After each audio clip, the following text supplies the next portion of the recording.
Hello, my name is Kiriath, and today we have got a metric shit ton of Necron stuff to get through. So let's not beat about the bush, let's just go straight in. Firstly, we have the Necron Dynastic codes. Now, these leaked over the weekend, I think it was a couple of days ago now actually, and I was all set to splash them out there today. No point, the Warhammer community site has essentially put them out themselves. So, as always, the leak arrived, and then the Warhammer community site said, yes, this is true, or not true, but in this case, yes, true. Let's take a look. So, to start with, we have Mefrit with Solar Fury. That's probably not how you pronounce that, but that's fine. The Mefrit have harnessed the power of captive suns to power their weapons. This raging solar energy can sear through even the thickest armour with ease. Each time a model with this code shoots an enemy unit that was in half range of its weapon's maximum range, the armour penetration characteristic of that weapon's attack is improved by 1, i.e. an armour penetration characteristic of 0 becomes -1, an armour penetration characteristic of -1 becomes -2, etc, etc, etc. Essentially, you get within half range of maximum range and you're going to have a very bad time.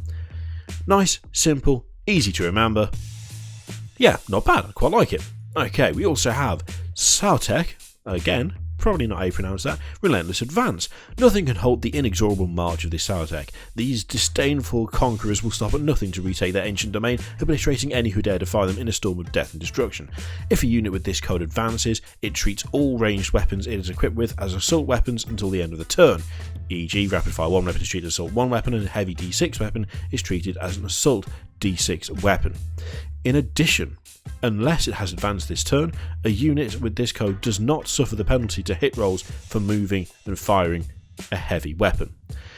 I really like that. I really like that. The Mefrit one, okay, fine. Relentless Advance for Sautek, I really like it. It's got a really good bit of flavour to it. It's got a really nice kind of... well, it puts you in mind of just a vast array of warriors just stepping forward, firing constantly. I love the mental image that presents. That is quality. And let's face it, not having the penalty for moving and firing a heavy weapon if they don't advance, that's pretty damn good. I like that. I like that a lot. Okay, Nefrek. Translocation beams. I'm just going to stop saying that's probably not how you pronounce that, because we just all know that it's not. We're just going to move on with our lives. Nefrek. Translocation beams. The bodies of the Nefrek are crafted from meta gold. This rare and wondrous alloy allows them to transform into beams of pure light in order to teleport across open ground and even phase through solid matter. Even for Necrons, meta gold that allows you to transform into a beam of pure light is hilariously daft. I absolutely love it. If a unit with this code advances, add 6 inches to its movement characteristic for that movement phase instead of rolling a dice. And again, if the unit is being affected by the My Will Be Done or Wave of Command ability, add 7 inches to its movement characteristic instead. In addition, if a unit with this code advances, its models can move across models and terrain as if they were not there. I don't know what it is. Now, look, we already know, Tau, not my thing. I said that repeatedly whilst we were doing the previews for the Tau. These feel nicer than Tau. These feel more Necron than Tau felt Tau with their Septenets. I don't know whether I'm being unfair in saying that. I don't think... well, no, I'm not being unfair in saying that because it's just a personal opinion. But there's something about these that is hitting the mark more closely. I thought I quite liked the Tau ones. These, so close to those, these feel way... I don't know, it's like they've almost got more personality or something. That's the only way I can describe it, which might just be me. It might be daft, but yeah, I don't know. There's something about these that is really hitting the spot. Okay, Jesus. Nihilak, aggressively territorial. Regal and arrogant, the warriors of this proud dynasty will not give a single inch to their foes. They stand their ground defiantly, unleashing a formidably accurate hail of fire that cleanses the stain of the lesser races from their rightful lands. Loving that sentence. Cleanses the stain. Reroll hit rolls of 1 for units with this code whenever they shoot, including when firing Overwatch. Nice. As long as they did not move in the preceding movement phase and have not disembarked from a transport this turn. I do like that, but it doesn't feel quite as nice as, what was it now? Sautek. I'd say that. It might well fit, but I don't know, the Saltec one just seems more interesting, I guess. But then again, reroll hit rolls of 1 for units with this code whenever they shoot. That's not exactly terrible, although the not moving thing, I don't know. I'm on the fence about that one. Okay, and finally, Novok, Awakened by Murder. That's the name of my upcoming heavy metal album. That's not true. The Crimson Hosts of Novak remember well the sacred rites of blooding performed by their warriors in the ancient times. The dynasty's proud martial heritage awakens a spark of violent pride within its legions, lending power and ferocity to their attacks. You can re-roll failed hit rolls in the fight phase for units with this code if they charged, were charged, or performed a heroic intervention this turn. Sure, fine, great. To be honest, it's not terrible. All I'm seeing in my head is all the flayed ones in the world just charging it like a bunch of nutters. Not necessarily a bad mental image to have, as I'm sure that's probably going to be fairly accurate. I don't know what it is about these. I don't know whether it's the flavour text. I don't know whether it's just the overall flavour of the rules to begin with. But there's something about these that I am, I have to say, preferring to the Tau stuff quite a bit, to be honest. This is going to sound very strange, but it just feels like there's more effort? I don't know how else to put it. I genuinely don't know how else to put it, but that's just how it feels to me. As I say, just a personal thing. I could well just be talking garbage, but it feels more fleshed out for some reason. Even from the Dynastic codes alone, it just feels a bit more fleshed out, which, as I say, could well just be a personal interpretation that has no basis in reality at all, as is common with the things that I say. So, we'll have a look at the leaks now. So there was a massive leak via Super Wargamer. I'll link you to his YouTube channel. And I got this information from Fayette212, which got it from him. It gets very confusing. I've seen it in other places, but I think this is the one that grabbed it. Look, the original source is there. That's the important thing. Whoever reposted it really doesn't matter. Okay, so let's have a look at this stuff. So we've got loads of stuff. Got a couple of unit profiles. We've got some warlord traits, some stratagems, all that good stuff. Now, something to remember, for the moment, unless something changes from Index to Codex, Living Metal is referenced a fair bit in these, and Living Metal, and I'm going to read this out just because I had to look it up myself because I couldn't remember. Units with this rule recover 1 lost wound at the start of each of your turns, or D3 if they've got a phylactery. So, that's what Living Metal does. Units with this rule recover 1 wound at the start of each of your turns. That is how it stands at the moment. Whether that changes for the Codex, don't know. But that's what we're treating it as right now.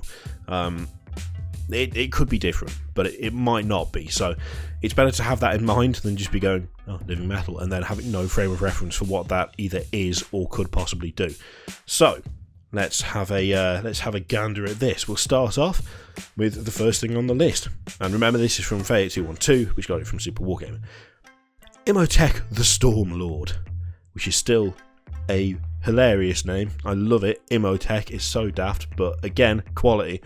Okay, movement 5, weapon skill 2+, blade skill 2+, strength 5, toughness 5, wound 6, attacks 3, leadership 10, save 2+. Single model armed with Staff of the Destroyer and a Gauntlet of Fire. And funnily enough, only one of this model will be included in your army because he's a named character, for God's sake. So, Gauntlet of Fire, range 8 inches, assault D6, strength 4, AP 0, damage 1. This weapon automatically hits its target. Nice. Staff of the Destroyer, shooting 8 inches, assault 3, strength 6, AP -3, damage 2. And Staff of the Destroyer melee, that's obviously melee range, strength +1, AP -3, damage 2. And his abilities, because there are a couple of them. So, Living Metal, as we said before, most likely is going to recover 1 lost wound at the start of each of your turns, unless that changes. Okay, so, Living Metal. Pharaon of the Saltec Dynasty. Imhotep the Stormlord can use his My Will Be Done ability twice a turn, but only if you choose friendly Saltec infantry units to be affected by it both times. We'll get to what that is. My Will Be Done, in fact we'll do that right now. At the beginning your turn? Okay, at the beginning your turn, that's supposed to be of your turn. Choose a friendly Necron's infantry unit within 6 inches of Imhotep the Stormlord.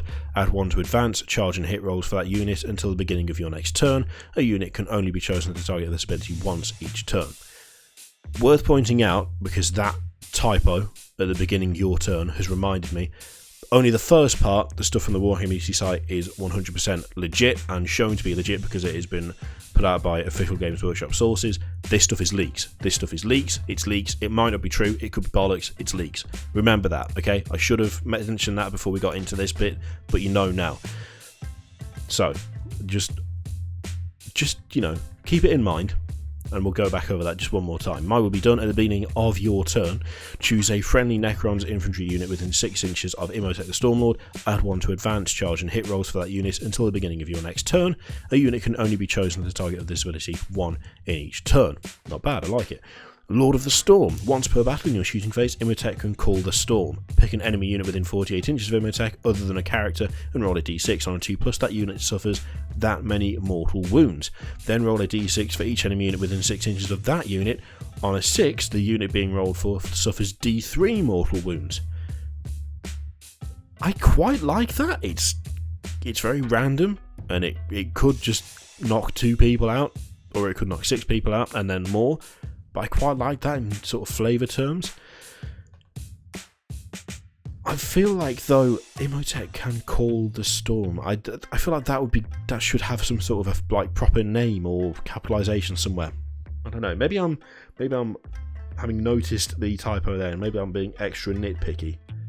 But just can call the storm seems a bit weird. Never mind. Undying. Imhotep the Stormlord regains D3 lost wounds at the beginning of your turn, rather than 1 from his living metal ability. Okay, so that's what would currently be having a phylactery. That's what that would get you. Bloodswarm Necro Scarabs. So daft. You can reroll hit rolls of 1 for friendly units of Sartek Flayed Ones that are within 12 inches of Imhotep the Stormlord. And Grand Strategist, if your army is Battleforged, you receive 1 additional command point if Imhotep the Stormlord is your Warlord, and he has a 4+ invulnerable save. I mean, some of that looks pretty good, but there's just a couple of things that just seem a bit weird to me. The typo, I mean, that could just be Games Workshop, let's face it. It's not like they don't have a completely scratchless perfect record in terms of releasing stuff without typos, but there's just a couple of things that there, and just once per battle in shooting phase, Imhotep can call the storm.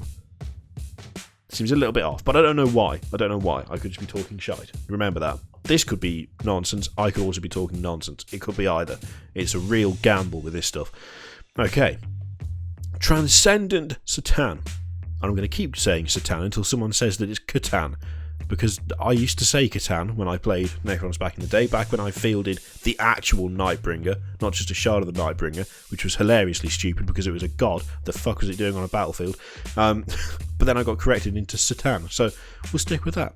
Transcendent Satan, movement 8 inches, weapon skill 2, ballistic skill 2, strength 7, toughness 7, 8 wounds, 4 attacks, leadership 10, 4+ save. Right. Crackling Tendrils, melee, strength, user, AP -4, d6 damage. Necrodermis, this model has a 4+ invulnerable save.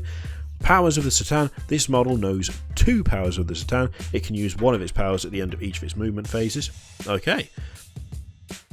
Reality Unveils. If this model is ever reduced to 0 wounds, roll a d6 before removing it from the battlefield. On a 4+, its Necrodermis tears a hole in reality, and each unit within 3 inches suffers d3 mortal wounds. I really like that. Fantastic. Enslaved Star God. This model can never have a Warlord trait. Sensible. Fractured Personality. Before the battle, you can pick one of the abilities opposite to apply to this model for the duration of the battle. Alternatively, you can roll 2d6 to randomly determine 2 abilities and apply them both to this model for the duration of the battle. Duplicate results have no effect. That's interesting. So you can pick 1, or you can gamble for 2. Again, I quite like that. So we have Cosmic Tyrant. This model can use 2 different powers of the Satan at the end of each of your movement phase instead of only 1. Immune to natural law, add 1 to saving throws made for this model. Sentient Necrodermis, this model regains D3 lost wounds at the start of each of your turns. Transdimensional Displacement, this is going to kill me reading all this shit. When this model advances, add 12 inches to its move characteristic for that movement phase instead of rolling a dice. Entropic Touch, you can reroll failed wound rolls for this model in the fight phase. Writhing Worldscape, enemy units do not receive a bonus to their saving throws for being in cover whilst they're within 12 inches of this model. I quite like all of those. I'd say 6 might be the weakest, maybe. It depends on, really, I guess, what you're fighting and where. But yeah, I quite like... You could end up with a decently tanky thing there if you end up with immune to natural law and sentient necrodermis. You could end up with quite a sticking point on the battlefield with that, which I quite like. Yeah. Interesting.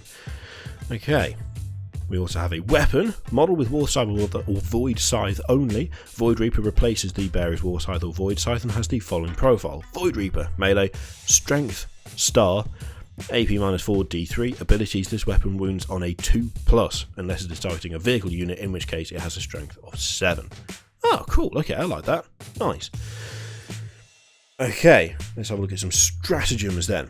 Emergency Invasion Beam, Necron's stratagem. 1 command point. Before it is destroyed, the Necron constructed shifts all... Before it is destroyed, the Necron construct shifts all power to its dimensional gateway, beaming in warriors to take its place. Use this stratagem when the last Dynasty Knight Scythe and or Monolith from your army is destroyed. Before removing the model from the battlefield, you can immediately set up a friendly Dynasty unit still on their tomb world, wholly within 3 inches of the Knight Scythe / Monolith, and more than 1 inch from any enemy models. I quite like that. I'll be honest, I quite like that. I don't know why, it seems a bit cheeky. A little bit cheeky. Yeah, that's kind of cool. I like the flavour for that. Okay, Dimensional Corridor, 1 command point. Necron Monolith can redirect a Tomb World's forces by projecting a series of short-range dimensional portals. Because of course they can, they're Necrons. Use this stratagem at the start of your movement phase. Select a Dynasty infantry unit from your army that is more than 1 inch from any enemy models and remove it from the battlefield. Then set the unit up again so that it is wholly within 3 inches of a Dynasty Monolith from your army and more than 1 inch from any enemy models. That unit counts as having disembarked from the Monolith this turn and can move normally. I really like that. Just picking up a squad that is like due to get charged like any moment now and just dumping it somewhere else. That's fun. Yeah, I like that. That's a fun ability. Okay, and one more, Solar Pulse, which is again 1 command point. Many Necron weapons containing pulsing orbs, within which is bound the awesome power of a solar flare. Use this stratagem after a Necron's unit from your army has declared its targets in the shooting phase, but before any hit rolls are made. Pick one of the enemy units that your army is targeting. Pick one of the enemy units that your unit is targeting. The enemy unit does not receive the benefit of cover against your unit's weapon this phase. Standard ignoring cover stratagem. I don't know how many of these we've seen at this point. Everyone's got one. It's decent. It lets you ignore cover. Right, okay. So... this is where things are probably going to get almost impossible to pronounce. Tesseract Vault. So we'll start over here. That's a very weird... what is going on there? Remaining wounds is mangled. What that means, I don't know. Could mean it's nonsense. Could just be some sort of weird artifact. Who could possibly tell? Right. Remaining wounds, 15 to 28 plus. It has 8 inches of movement and a ballistic skill of 3+, and 3 powers of the Satan. With 8 to 14 wounds, it has 6-inch movement, 4+ ballistic skill, and 2 powers. With 1 to 7 wounds remaining, it has 4-inch movement, 5+ ballistic skill, and 1 power of the Satan. Not powers, power. Overall, 6 weapon skill, strength 8, toughness 7, wounds 28, 3 attacks, leadership 10, save 3+. Weapon, Tesla Sphere, range 24 inches, assault 5, strength 7, AP 0, D1. Each hit roll of 6+ with this weapon causes 3 hits instead of 1. Love it. I love Tesla stuff. It's so good. It has living metal, which, as we remember, right now, means that units with this rule recover 1 loss at the start of each of your turns. Powers of the Satan. This model knows 4 powers of the Satan. It can use a number of different powers of the Satan equal to the number in the damage table above the end of each of your movement phases. Okay, that's cool. So it knows 4, but it can use 3 and then 2 and then 1. Nice. Trans-temporal force field. This model has a 4+ invulnerable save. And Vengeance of the Enchained. If this model is reduced to 0 wounds, roll a d6 before moving from the battlefield. On a 4+, the Transcendent Satan contained within takes their vengeance, and each unit within 2d6 suffers d6 mortal wounds. Each unit within 2d6. You can mangle 12 inches of enemies with that. That's quite good. Or you could mangle 2, which is not quite as good. But yeah, not bad. I quite like that. I like the 4 and the 3. That's good. Yeah. Okay. Monolith. I've still got a monolith upstairs. I should convert it into scenery. Remaining wounds 11 to 20 is 6-inch movement, 3+ ballistic skill. Jesus Christ. Portal of Exile 4+. We'll get onto that in a second. 6 to 10 remaining wounds, 5-inch movement, 4+ ballistic skill, 5+ Portal of Exile. And remaining wounds 1 to 5, 4-inch movement, 5+ ballistic skill, and 6 Portal of Exile. Sorry, it's 4+, 5+, and then 6. Overall stats, weapon skill 6+, strength 8, toughness 8, wounds 23, attacks, leadership 10, save 3+, and it has 4 Gauss flux arcs. Gauss? I always say Gauss, but I could just be off my face. And a particle whip. That's a song by There Might Be Giants, isn't it? Okay, weapon, Gauss flux arc. I'm just going to alternate, and then people can get angry depending on which one they hear first. Range 24 inches, type heavy 3, strength 5, AP -2, damage 1, and particle whip 24 inch, range type heavy 6, strength 8, AP -2, and D3 damage. Living metal, again. Death Descending. During deployment, you can set up this model in the upper atmosphere instead of placing it on the battlefield. At the end of your movement phases, the monolith can plummet to the battlefield. Set it up anywhere on the battlefield that is more than 12 inches from any enemy models. Nice, just dump it down, quality. Portal of Exile. When an enemy unit, other than a monster or vehicle, so you can't stick a night scythe through a monolith, that's disgusting, finishes a charge move within 1 inch of this model, its Portal of Exile may activate. Roll a d6 and compare it to the value required on the damage table above. If the roll is successful, the charging unit suffers d6 mortal wounds. So, hang on, let me just... When an enemy unit finishes a charge move within 1 inch of this model, does that mean that you could like... The obvious idea of this is that someone charges the monolith, it opens a portal and they just get dumped out somewhere else. I love that mental image. That is quality. Jesus Christ. Okay, hovering. Distance and range is always measured to and from this model's hull, even though it has a base. Does it have a base? Okay, we're going to do a bit of research on the fly here because it doesn't have a base, does it? What are you talking about? If that's a Games Workshop thing that they've just left in there, I don't remember mine having a base. Or did it have a base?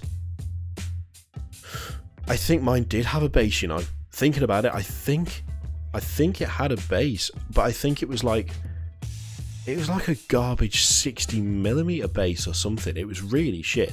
Like, it was totally pointless. I don't know why they bothered. And I never used it, I just dumped it on the table.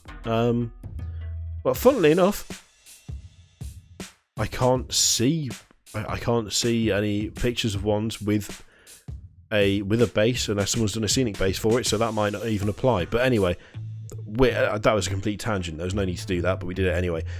Yeah, so it's measured to and from a model's hull, even though it has a base. Even though I don't think it does have a base. At least they've clarified, not that they particularly need to. Floating Fortress. This model can move and fire heavy weapons without suffering the penalty to its hit rolls. That's good. Eternity Gate. When you set up this model at the same time, you can also set up any number of Dynasty infantry units on their tomb world rather than setting them up on the battlefield. Before this model moves in your movement phase, a single friendly Dynasty unit that was set up on their tomb world can be transported onto the battlefield by the monolith. Set up the unit that is wholly within 3 inches of this model and more than 1 inch from any enemy models. And then, if all Dynasty Knights out of the monolith from your army destroyed, any friendly Dynasty units still on their tomb ward are considered to be slain. Explodes. If this model is reduced to 0 wounds, roll a d6 before removing it from the battlefield. On a 6 it explodes, and each unit within 6 inches suffers d6 mortal wounds. Bit of tasty explosion action there. Excellent. I don't know why I got into such a tangent over the base thing. Anyway, Tomb Blades. God, there's a lot of this, isn't there? Movement. 14 inches, weapon skill 3+, political skill 3+, strength 4, toughness 5, wounds 2, attacks 1, leadership 10, save 4. Plus, unit contains 3 tomb blades. It can include up to 3 additional tomb blades, or up to 6 additional tomb blades. Each model is equipped with 2 Gauss blasters. Gauss blaster, 24-inch, rapid fire 1, strength 5, AP -2, damage 1. Particle beamer, 24 inches, assault 3, strength 6, AP 0, damage 1. Tesla carbine, 24 inches, assault 2, strength 5, AP 0, D1. Each hit of 6+ with this weapon causes 3 instead of 1, standard Tesla shit. I really like the Tesla stuff that Necrons have. I really like it. Okay, so they can take any 2 Gauss blasters with 2 Tesla carbines, or they can replace the Gauss blasters with a particle beamer. There's no escaping it, you just have to deal with it. I apologise, it's awful. Is it Gauss or is it Gauss? I just don't know. Any model may take shield veins, any model may take a nebula scope or a shadow loom. Okay, reanimation protocols, roll a d6, and on a 5+ it returns to life. Fine. Evasion engrams, your opponent must subtract 1 from hit rolls that targets this unit in the shooting phase. Shield veins, a model with shield veins has a save characteristic of 3+. Cool. Shadow Loom, a model with a Shadow Loom has a 5+ vulnerable save, and Nebula Scope models do not receive the bonus to their save for being in cover against attacks made by a model with a Nebula Scope. Right. Okay. Satan powers. Before the battle, generate powers of the Satan for each Satan shard using the table below. Roll a d6 to generate the powers randomly. Before the battle, you can instead choose the powers each of these units have, but if you do this, you cannot choose a power for a second time until all 6 have been chosen once each. Similarly, you cannot choose a power for a third time until all 6 have been chosen twice each, and so on. Okay, so 1. Antimatter Meteor. The Satan shards gathered an orb of roiling antimatter before hurling the crackling projectile into the midst of the foe. Roll a d6. On a 2+, the closest visible enemy unit within 24 inches of the Satan shard suffers d3 mortal wounds. On a 6, it suffers d6 mortal wounds instead. If the Satan shard using this power is a Tesseract Vault, the unit suffers d6 mortal wounds on the roll instead of a 5+ instead. Cool, funky. Time's Arrow for 2. Mutating the flow of causality and remodeling the temporal streams, the Satan shard erases its foe's very existence from space and time. Of course it does. Pick a visible enemy unit within 18 inches of the Satan shard and roll a d6, adding 1 to the result if the Satan shard using this power is a Tesseract Vault. If the result exceeds the highest wounds characteristic in the unit, 1 model from that unit chosen by the controlling player is slain. An unmodified roll of 1 will always fail. Sky of Falling Stars. Savagely beautiful orbs of coruscating light plummet from the cold depths of space, growing to roaring bale stars as they approach. Pick up to 3 different enemy units that are within 18 inches of the Satan shard, roll a d6 for each, subtracting 1 from the result of the Satan shard using this power as a Tesseract Vault. If the result is less than the number of models in that unit, the unit suffers d3 mortal wounds. An unmodified roll of 6 will always fail. Okay, so on number 2 it's an unmodified roll of 1 will always fail, and on 3 it's an unmodified roll of 6 will always fail. Okay. Cosmic Fire. As the Satan shard's gestured command, a pillar of black fire streaks down from the heavens to consume the foe. Roll a d6 for each enemy unit within 9 inches of the Satan shard, add 1 to the roll of the Satan shard using this power as a Tesseract Vault. On a 4+, the unit being rolled for suffers d3 mortal wounds. Essentially, if you want to just murder the shit out of stuff, pretty much any of these is fine. Seismic Assault. Pick a... stone fractures and ores melted. The Satan shard drags up tides of magma from deep below. These are so ridiculous, I love it. Pick a visible unit within 24 inches of the Satan shard and roll a d6 for each model in that unit. Add 1 to the roll of the Satan shard using this power is a Tesseract Vault. For each result of 6+, that unit suffers a mortal wound. They're loving the mortal wounds, absolutely loving it. And number 6, Transdimensional Thunderbolt. Christ.